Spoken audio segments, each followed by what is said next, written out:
யோ, நீ மட்டும் எப்படியா எப்பயுமே பொறுமையா அமைதியா நிதானமா இருக்க? 3 வருஷமா கஷ்டப்பட்டு பழகிருக்கண்டி. எனக்கு தெரியாம எப்ப பழகுன? உனக்கு தெரியாதுடி. ஏன்னா நீ புடவை எடுக்க ஜவுளி கடை உள்ள இருப்ப. நீ எப்பதான் வருவன்னு காத்துக்கிட்டு நான் வெளியில இருப்பேன். இதான் கரையாம்புத்துல கைய விட்டு மாட்டிக்கிறது. இதுக்குதான் நல்ல மாப்பிள்ளைய பார்த்து கல்யாணம் பண்ணிருக்கணும். நல்ல மாப்பிள்ளை கிடைக்கலன்னா என்ன கல்யாணம் பண்ண? யார் சொன்னா? எத்தனை பணக்கார மாப்பிள்ளை கேட்டாங்க தெரியுமா? ஆமா, 50 பவுன் கேட்டாங்க. முடியலன்னு என் கதையை முடிச்சு விட்டீங்க. அப்போ தெரியாம தான் அவகிட்ட மாட்டிக்கிட்டியாடா? ஆமாண்டி. டேய், உலகம் ஃபுல்லா பறவை காய்ச்சல் பரவிட்டு வருதான். கொஞ்ச நாளைக்கு பண்ணைய தாண்டி பக்கத்து கொலை கூட போகாதீங்க. உன் பொண்டாட்டிய விடவா பயங்கரமானது?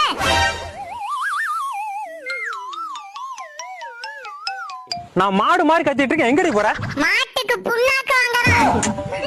ஏண்டி பக்கத்து கொலைக்கு போனா பறவை காய்ச்சல் வரும்னு சொல்லிட்டு இருக்கேன்ல.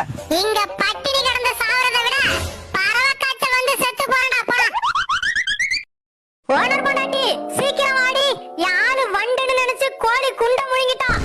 இப்பயாவது என் மதிப்பு தெரிஞ்சதே. இருடா, வந்து முதலுதவி பண்றேன். அதெல்லாம் வேணாண்டி. உன் மூஞ்ச மட்டும் காட்டு போதும். எதுக்கு? அப்பதான் வாந்தி எடுப்பா, கோழி குண்டு வெளியே வந்துரும்.